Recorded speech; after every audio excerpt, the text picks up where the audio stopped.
Well, I know that you are so busy with your virtual conference coming up, and I'm so thrilled that you are here, Heather Forbes, to join me for our second part of our three-part podcast together on the Beyond Consequences Institute and the trauma-informed approach that you and your staff take when working with parents and schools. So, in our last segment, we just did a brief overview. And in this segment today, everyone, we're going to be talking about teacher buy in. So, Heather, thanks for coming on the show again. It's so great to have you back. Well, it's great to be here. Thank you.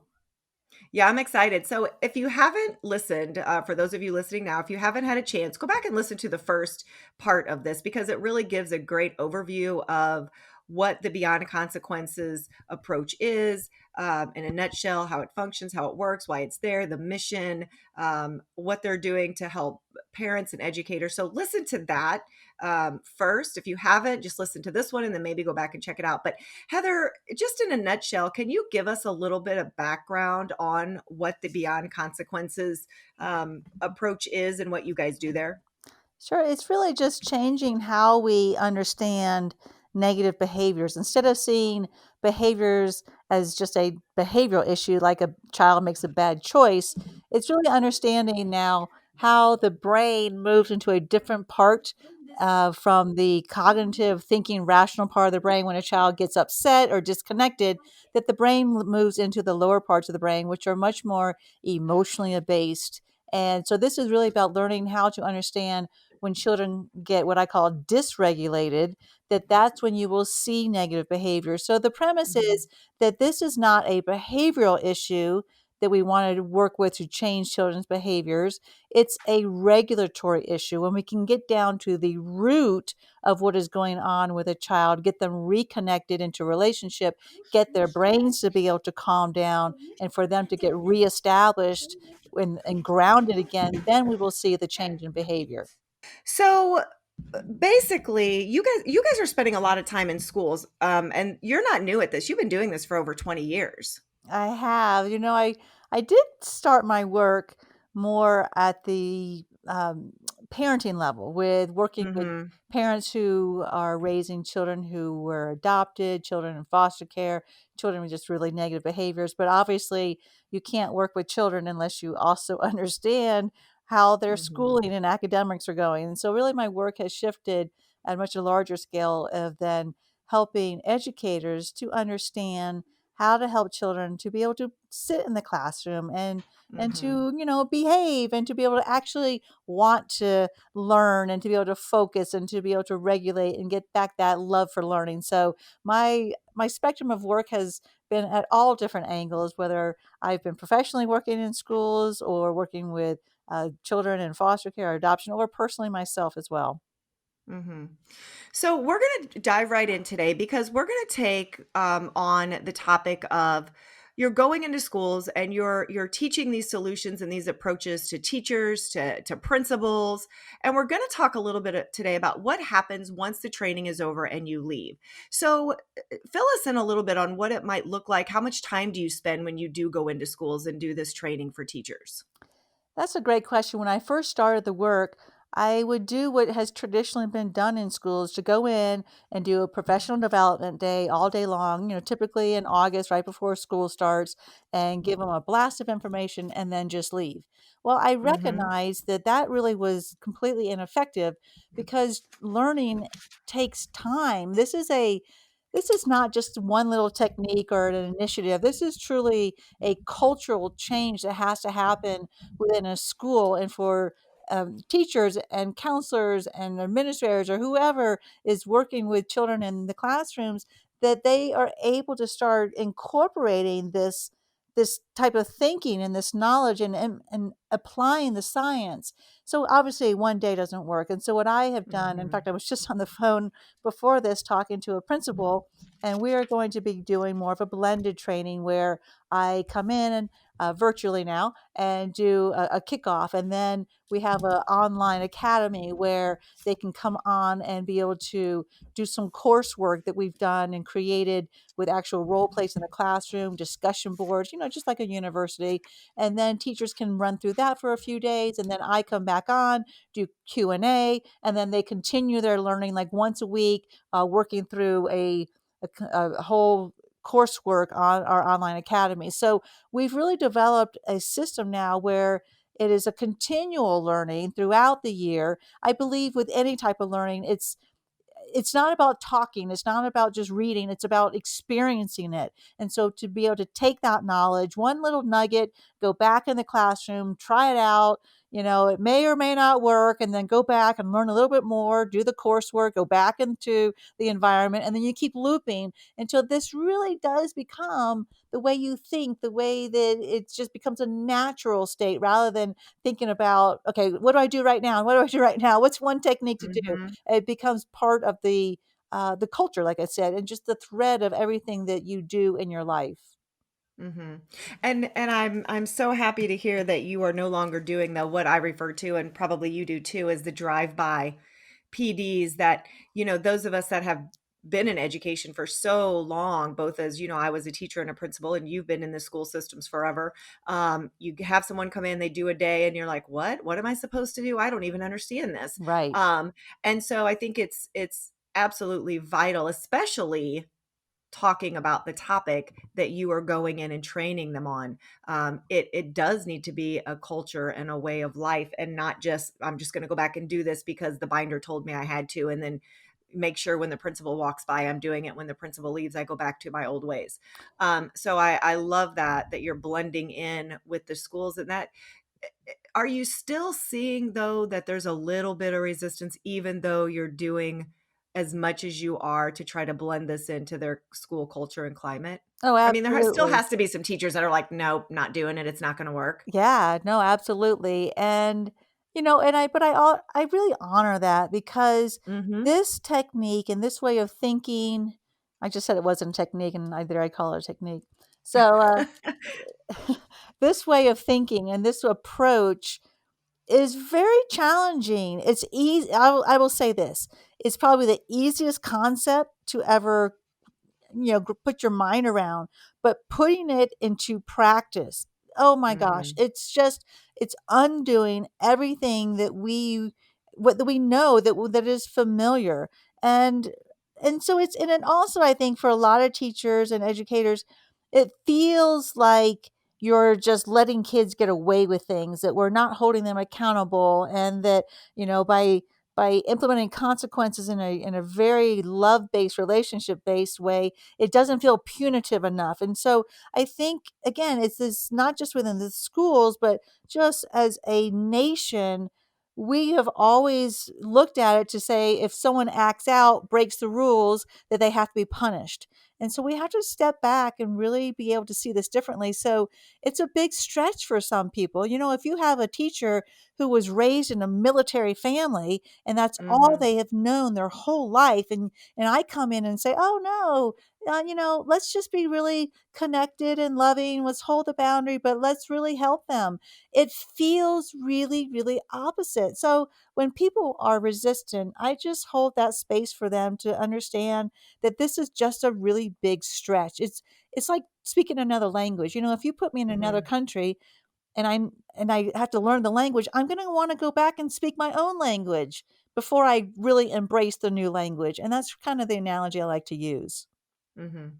Well, and do you feel that teachers sometimes get the impression, or just an internal feeling that, okay, I have to figure all of this out when I go back into my classroom and do it perfectly? And so you have to sort of calm that and reassure them that you don't have to be an expert at it the first week? Because Yeah, I and think that's sort of a teacher's nature, isn't it? it is. And I think all of us in this field with the work with kids, we just want to make kids, we it's our heart and soul says we want to make it better for them, and we want to do it Mhm. right, and we want to fix it.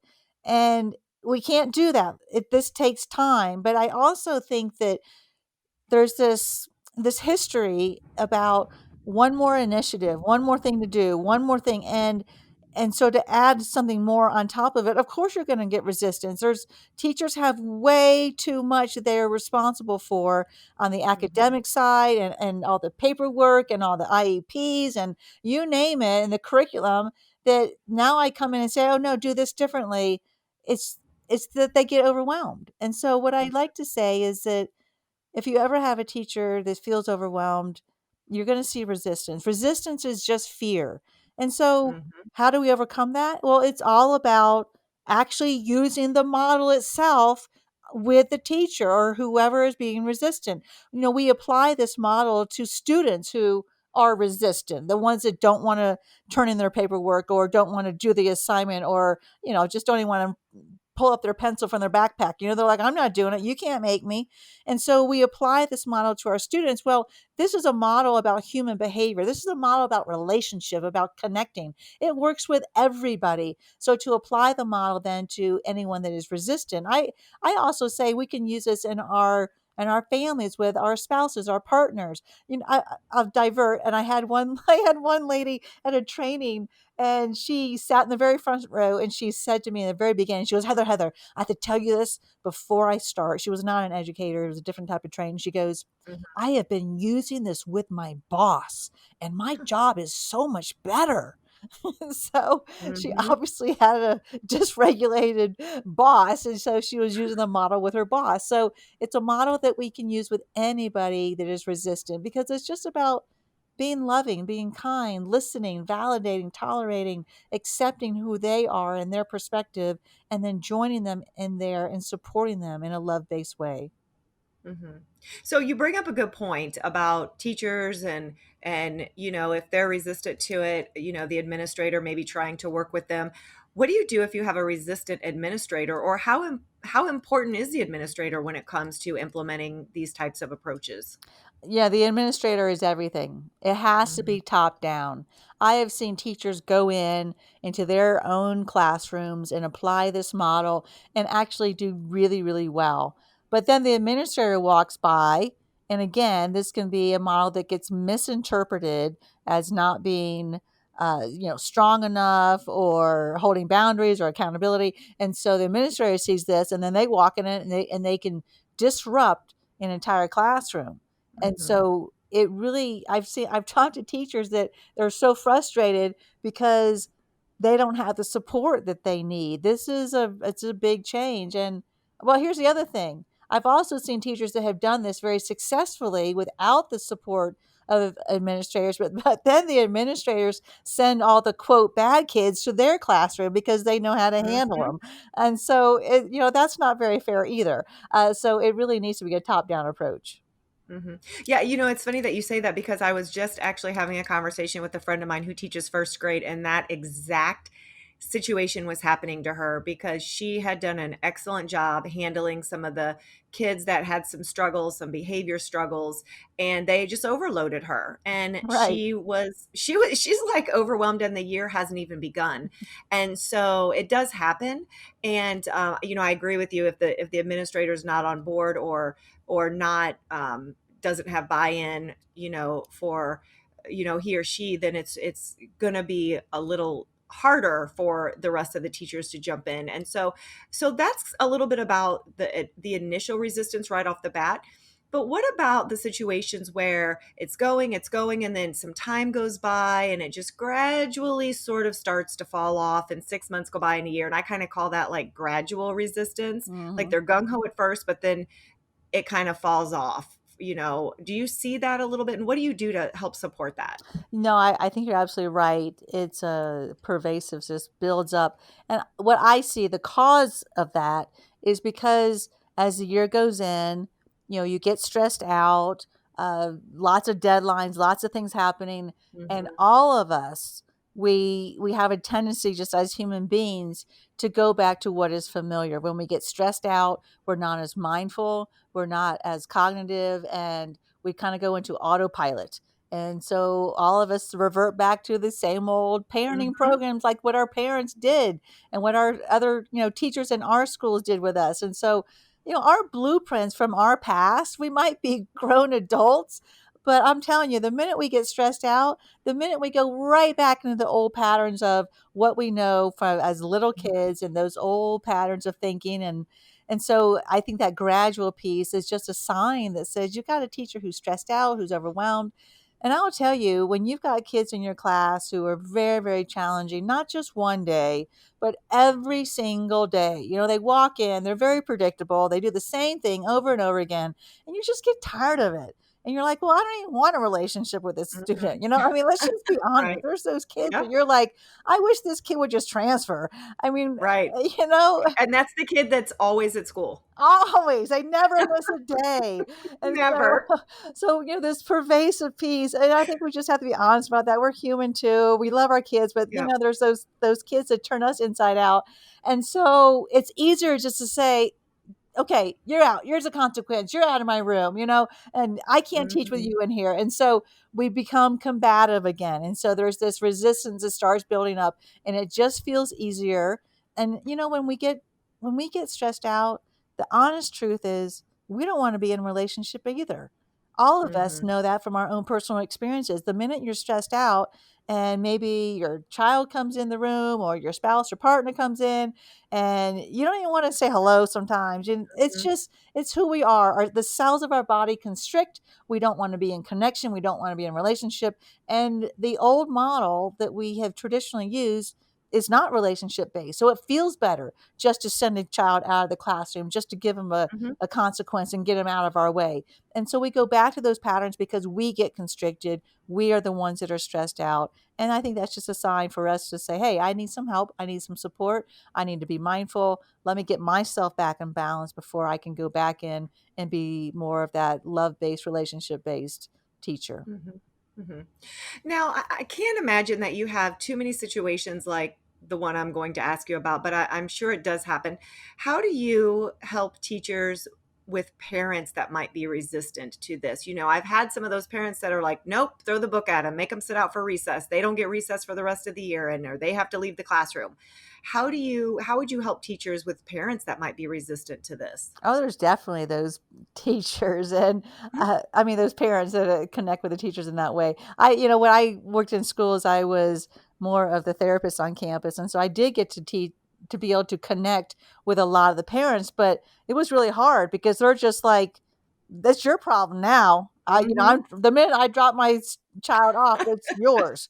And so Right. they don't wanna be involved, they just want them to get their education and behave, and they don't wanna be a part of it. And so it's the same thing. It's the same piece. These are parents that are stressed out typically, and they probably have a bad blueprint of when they were in school. I always think, what happened to them in school? Did they have that loving, kind relationship? Probably not.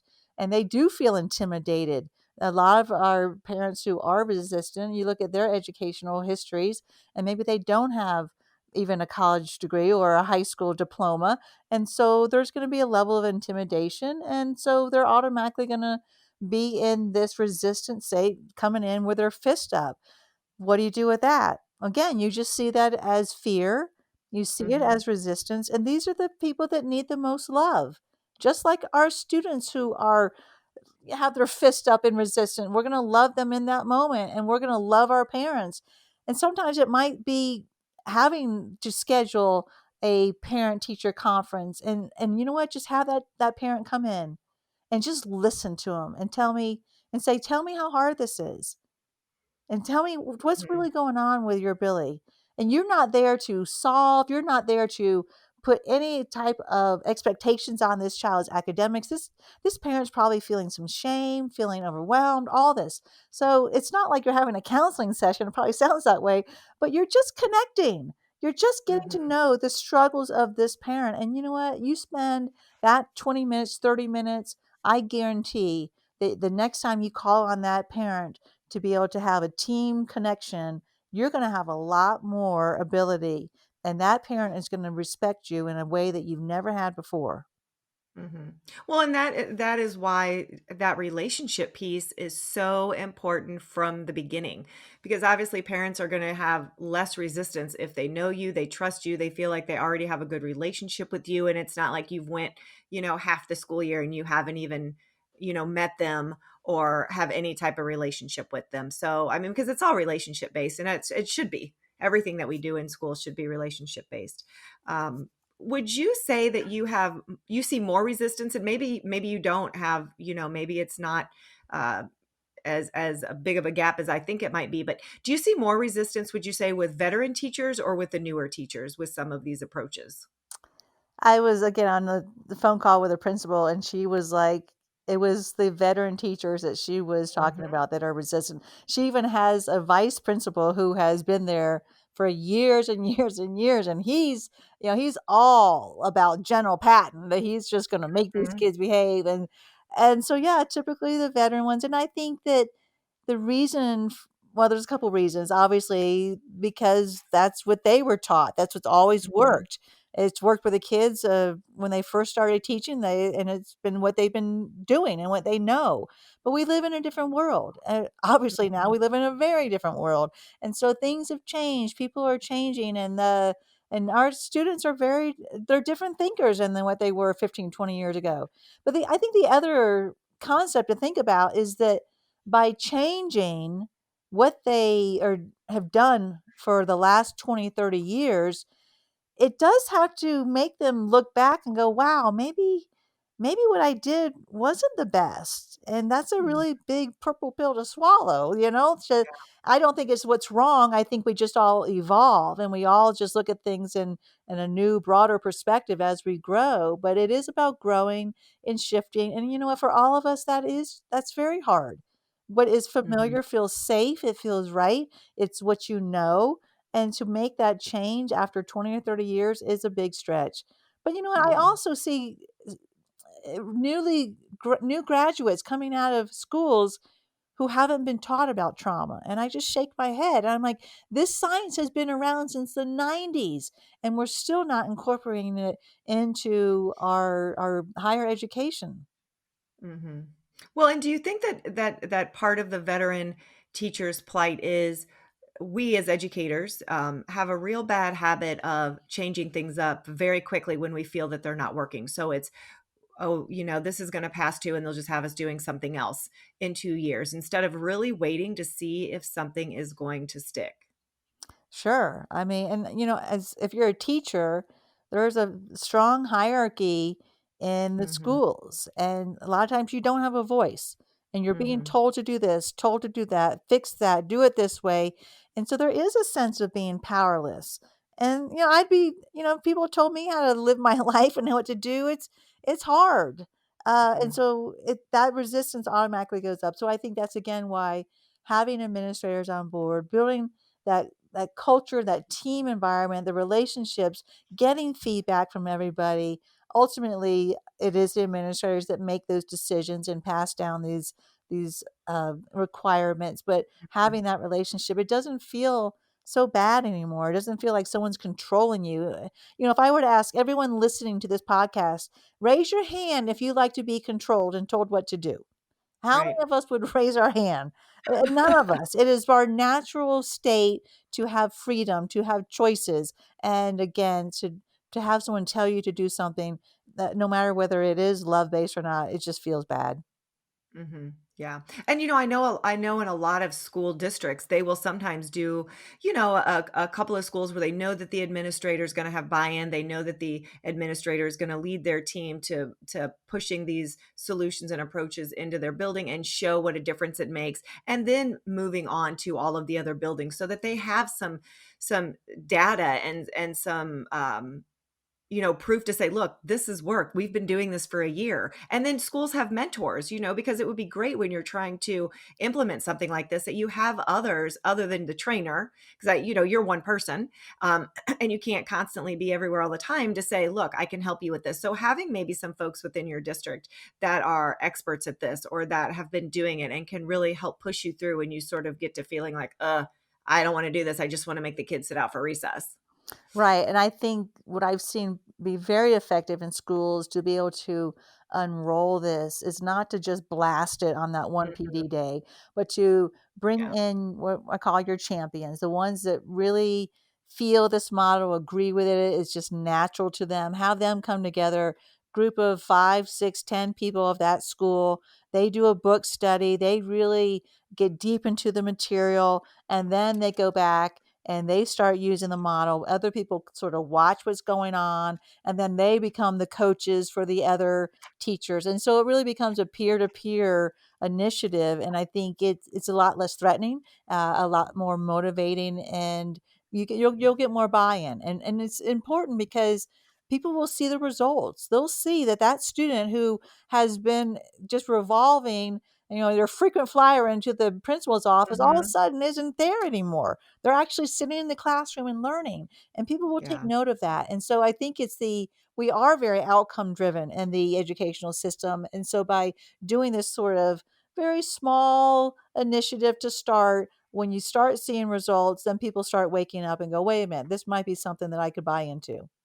Mhm. Yeah, for sure, definitely. And with all of that being said, I know that everyone listening, teachers that are listening, principals that are listening, they've been through all of this, and I know that they just want to do what's best for their students. And sometimes you just got to sort of stick in there and keep it going. And that kind of leads me into what we're going to talk about next time. So when we meet again, I'm really excited. We get to have another conversation about this. And so what we're going to talk about on part 3 when we meet again is what is coming up for us in August, how we can have, trauma informed approaches and considerations, because we're going to be dealing with coronavirus. We're going to be dealing with the unrest that's going on throughout the nation. So it has been an extremely stressful, 3, 4, 5, 6 months. And we're going to be having kids going back into school possibly in August. So, Heather, thank you so much for being on the show today. And I look forward to that conversation in our next segment. Thank you. And this is Kristy Houle signing out for this episode of Classroom Matters.